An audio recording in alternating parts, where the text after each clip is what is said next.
नमस्ते सदावत्सले मातृभूमि। हम लोग बात करने जा रहे हैं तिरुपति मंदिर की और तिरुपति मंदिर के मठ की। एक चीज़ तो हम सब जानते हैं कि साउथ इंडिया में मंदिरों को लेकर बहुत कुछ चल रहा है। हिंदू समाज लगातार वहाँ सरकारें परिवर्तन कर रहा है। ये जो तमिलनाडु की सरकार गई उसके पीछे भी मुख्य कारण यही था और विजय का बार बार मंदिरों में जाना लोगों को संदेश दे रहा था। आंध्र प्रदेश में हम सब जानते हैं तिरुपति मंदिर है और आंध्र प्रदेश का जो मुख्यमंत्री जगन रेड्डी था वो ईसाई था। ईसाई मुख्यमंत्री, नाम तो रेड्डी नाम अभी पूरा वैसे रखे हुए है, लेकिन ईसाई मुख्यमंत्री की कितनी आस्था मंदिरों पर होगी।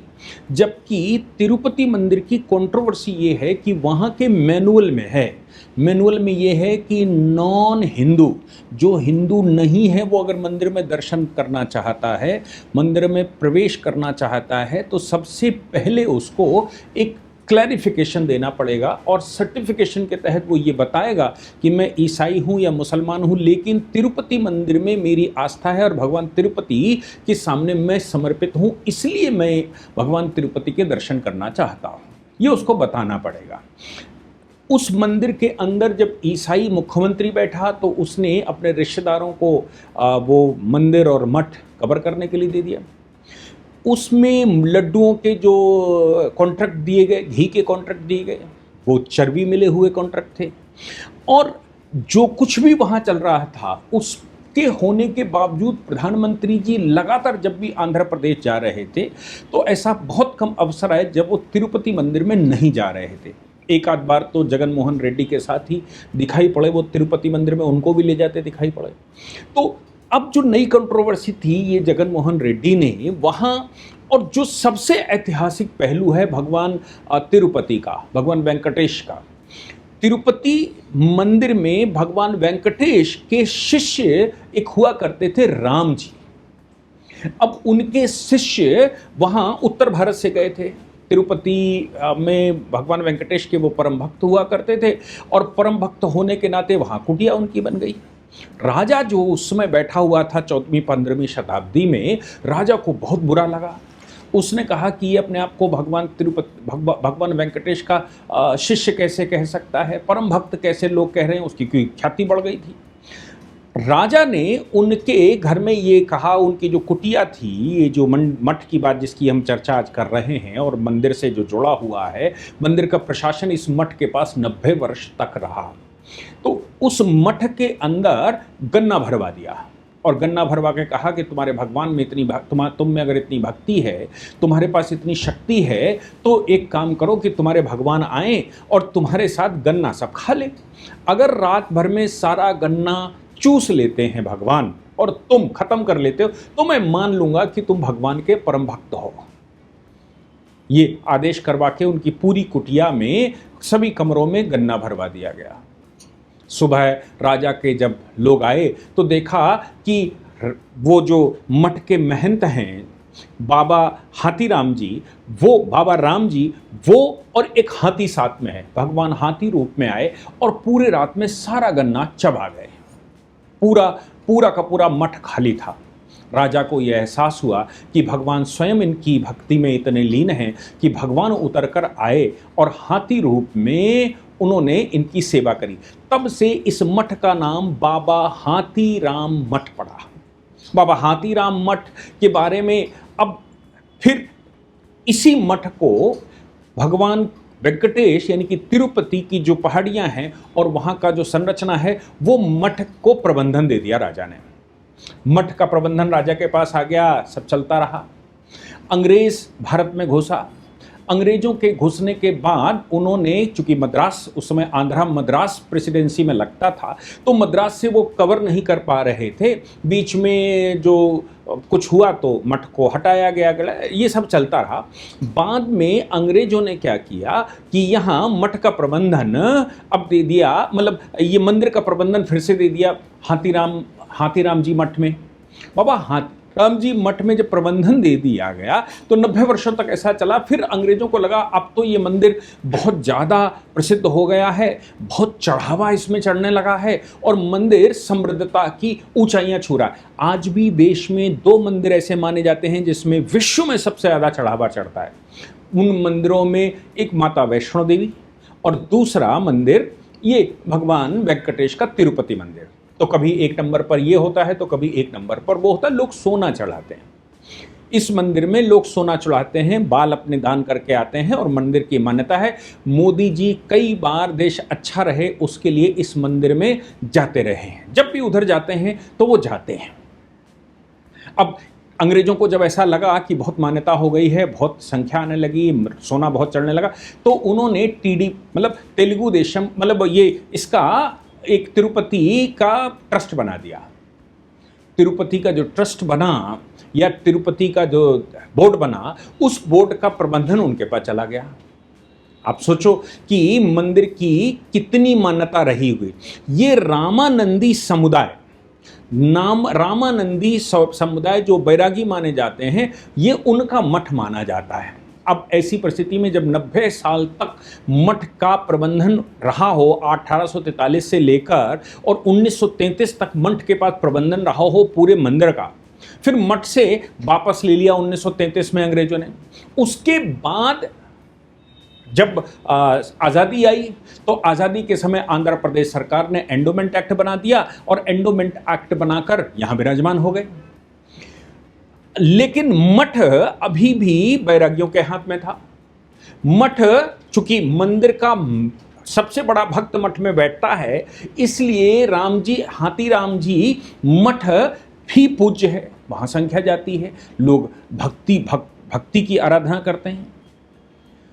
आंध्र सरकार जब जगन मोहन रेड्डी की बैठी तो उनको लगा कि मंदिर का प्रबंधन तो उन्होंने अपने ईसाई रिश्तेदारों को दे दिया है और नॉन सेकुलर, चूंकि सुप्रीम कोर्ट का एक बेल्लूर मठ का जजमेंट है, जिस जजमेंट में सुप्रीम कोर्ट ने कहा था कि जो सेकुलर फंक्शन है वो सरकार निभा सकती है, धार्मिक फंक्शन तो वही निभाएंगे। इस जजमेंट के, चूंकि वो 7 जजेस की बेंच का जजमेंट था, इसलिए इस जजमेंट को ध्यान में रखते हुए ही, वो 7 या 5 का जजमेंट था, उस जजमेंट को ध्यान में रखते हुए पूरे दक्षिण भारत में एंडोमेंट एक्ट बनाया गया और सेकुलर फंक्शन यानी कि धन अपने हाथ में ले लिया गया, मैनेजमेंट अपने हाथ में ले लिया गया। लेकिन अभी 9 जजेस की बेंच के सामने ये बेल्लूर मठ वाला सवाल है और बाकी जो दक्षिण भारत के मंदिरों का भी हमने आपको बताया था, ऑनरेबल जस्टिस नागरत्ना ने वो अपना जो जजमेंट था वो रिकॉल कर लिया और कहा कि हम इसको डिसाइड करेंगे कि मंदिरों का प्रबंधन किसके पास होना चाहिए, क्या सरकारें उसमें कितना अधिकार रखती हैं और क्या रखती हैं, और तमाम तरह के मद्रास हाईकोर्ट के जजमेंट इसमें हैं। इसमें कोई दो राय नहीं, मैं लगातार उन पर चर्चा करता ही हूँ। एलिगेशन ये लगाया गया कि बाबा अर्जुन दास जो इस समय मठ के महंत हैं, बाबा अर्जुन दास गलत तरीके से फंड को मिसमैनेज करते हैं और मंदिर का मिसमैनेजमेंट किया जाता है। नवंबर 2023 में जगन मोहन रेड्डी सरकार ने, अब जगन मोहन रेड्डी सरकार के तो बहुत सारे कारनामे पहले से आंध्र प्रदेश में हैं जो उन्होंने हिंदुओं के विरुद्ध किए।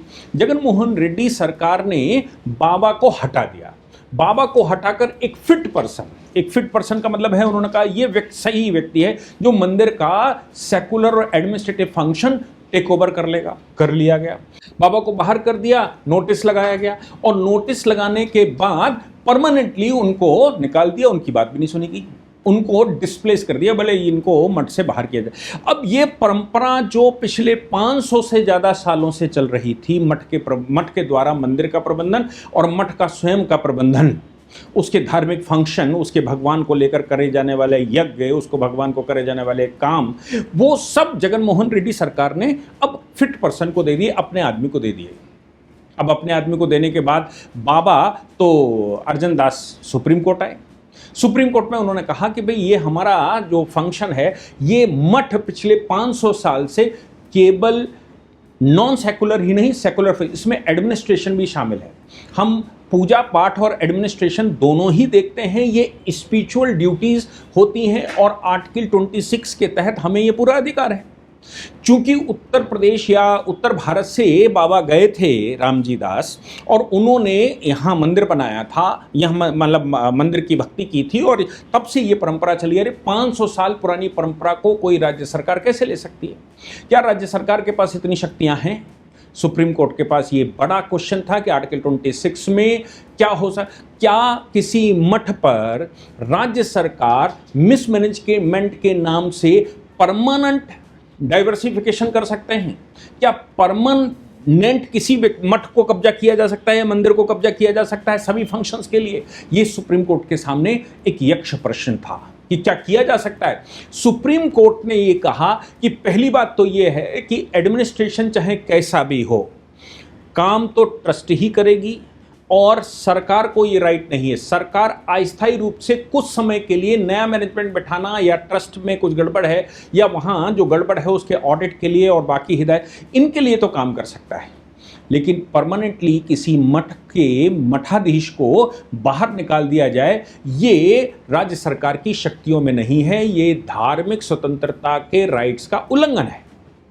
सुप्रीम कोर्ट ने एक और प्रिंसिपल कहा, उन्होंने कहा प्रिंसिपल ऑफ नेचुरल जस्टिस। क्या बाबा को सुने बगैर बाबा को निकाला जा सकता है? सुप्रीम कोर्ट में उन्होंने कहा नहीं साहब हमने तो मंदिर के चारों ओर चस्पा कर दिया। उन्होंने कहा ये कैसा मंदिर के चारों ओर नोटिस चस्पा किया था? पहले आपने मठाधीश को निकाल दिया, पहले आपने बाबा को बाहर कर दिया। बाबा को बाहर करने के बाद अब कहीं भी चिपका दो, क्या मतलब होता है उसका? ये जो है वो नोटिस नहीं है, ये प्रिंसिपल ऑफ नेचुरल जस्टिस नहीं है। आपको प्रॉपर नोटिस देना चाहिए। प्रॉपर नोटिस मतलब बाबा को बुलाकर बात करनी चाहिए। जो ट्रिब्यूनल बनाया तुमने कि भाई ये लोग तय करेंगे, वो सभी बैठकर तय करें और ट्रिब्यूनल में जजेस होने चाहिए। ट्रिब्यूनल में तुम्हारे राज्य सरकार के लोग नहीं है कि 4 लोग आपने बिठाए और कह रहे हो कि हम तय कर लेंगे, ऐसा नहीं हो सकता। और अभी सुप्रीम कोर्ट ने साफ तौर पर बाबा अर्जन दास को रिस्टोर किया और रिस्टोर करने के बाद उनको स्थापित किया। अच्छा, ये बात कोई नई बात नहीं है। जगन मोहन रेड्डी सरकार के विषय में अगर कहोगे तो लगभग 150 मंदिरों के साथ ऐसा खेल उनकी सरकार के दौरान हुआ था। और मजे की बात यह है कि उनकी सरकार के दौरान 150 मंदिर ही नहीं, $3.2 बिलियन का खेल हो गया था जो राज्य सरकार ने अपने हाथ में रहा। जैसे 400 साल से वुडन परंपरा, मतलब जो रथ की परंपरा चल रही थी, उसमें आग लग गई। अचानक कैसे लग गई? रामा तीर्थम जो आइडल है भगवान राम की, वो टूट गई रामा तीर्थम में। कैसे टूट गई? पब्लिक आउटक्राई, जब पब्लिक चलती है तो 150 से ज़्यादा स्थानों पर ये या तो मूर्ति चुरा ली गई या फिर मंदिर तोड़ दिए गए या कुछ गड़बड़ कर दी गई। ऐसा कैसे संभव है कि राज्य सरकार वहां पर बैठी हुई है और राज्य सरकार बैठने के बावजूद भगवान के मंदिरों के साथ ऐसा होता है? दूसरे एलिगेशन ये भी इनके ऊपर लगाया था कि तिरुपति मंदिर के जो पैसे हैं, जो चढ़ावा होता है, वो दूसरे धर्मों के ऊपर खर्च करना। अब समझो तिरुपति मंदिर का इतना बड़ा फेम और भगवान की स्थापना जो अंग्रेजों ने भी स्वीकार करी, और उस मंदिर के विषय में जगन मोहन रेड्डी सरकार को ये लगा कि वो उसका फंड निकाल लेंगे और सरकार बचा लेंगे। मैं समझता हूं कि जगन मोहन रेड्डी की सरकार के जाने का मुख्य कारण इसीलिए आज जो सरकार वहां पर बैठी हुई है, वो सरकार किसी भी हालत में नायडू की, वो सरकार किसी भी हालत में मंदिरों को टच करना नहीं चाहती। सुप्रीम कोर्ट को एसआईटी लड्डू के मामले में बिठाना पड़ा। इस समय तेलुगु देशम पार्टी की सरकार ने वहाँ इन्वेस्टिगेशन बिठाया, मंदिरों के 30,000 लड्डुओं की जांच करवाई। मालूम पड़ा कि इसमें चर्बी मिली हुई है। आप सोचो, एक ईसाई मुख्यमंत्री हिंदुओं को कैसे बचा सकता है? हिंदुओं के मंदिर में उसकी आस्था कैसे हो सकती है? इसलिए वो वहाँ से पैसा निकाल कर दूसरे धर्मों पर खर्च कर रहा था और ये सोच रहा था कि भगवान तिरुपति उसको माफ़ कर देंगे, या उसकी आस्था ही भगवान वेंकटेश पर नहीं थी। मैं समझता हूँ उनके कर्मों का फल उनको मिल ही गया। आज फिर ऑनरेबल सुप्रीम कोर्ट ने एक लैंडमार्क रूलिंग देते हुए, जो मुझे लगता है 9 जजेस की बेंच सुनवाई कर रही है और बाकी मंदिरों के जो मामले आने वाले हैं, इसका एक कारण ये भी हो सकता है कि जो राज्य सरकार का रिप्रेजेंटेशन इस समय तेलुगु देशम पार्टी की सरकार है, बीजेपी के संरक्षण में, बीजेपी के साथ। इसलिए चंद्रबाबू नायडू ने जिन वकीलों को उतारा होगा वो मंदिरों के पक्ष के वकील होंगे, मठों के फेवर के वकील होंगे, जिन्होंने सुप्रीम कोर्ट में वैसी दलीलें नहीं दी होंगी। अगर जगन मोहन रेड्डी की सरकार होती तो उस तरह के वकील खड़े होते, कपिल सिब्बल को लेके आया जाता, उसमें जो सेकुलरिज्म बनाम नॉन सेकुलरिज्म और ये सब चल शुरू होता, राज्य बनाम ये शुरू होता। मैं समझता हूँ कि यही कारण है कि वो जजमेंट भी मठ के पक्ष में आया, बाबा अर्चन दास के पक्ष में आया। ऐसा कहते हैं कि जो मठ है यहाँ पर भगवान के मंदिर से भी के बराबर ही मान्यता यहाँ पर है, उतना ही भगवान की भक्ति का फल मिलता है जितना कि भगवान वेंकटेश के मंदिर का मिलता है, उतना ही इस मठ का भी मिलता है। और ऐसे भक्तों के बनाए हुए मंदिर पे जहां राजा हार गए, जहां अंग्रेज सरकारें हार गईं, वहां जगन मोहन रेड्डी एक छोटे से प्रदेश की सरकार बनाकर ये सोचते हैं कि मैं ऐसा कर लूँगा। मैं समझता हूँ कि भगवान का ही ये प्रकोप रहा होगा कि सरकारों की ये वहाँ की सरकार की ये दशा हुई, और चंद्रबाबू नायडू और भारतीय जनता पार्टी चूँकि इस पक्ष में रहती है, इसलिए वहाँ फुल फ्लैश वो सरकार बनाने में सफल रहे। जय हिंद, जय भारत, वंदे मातरम।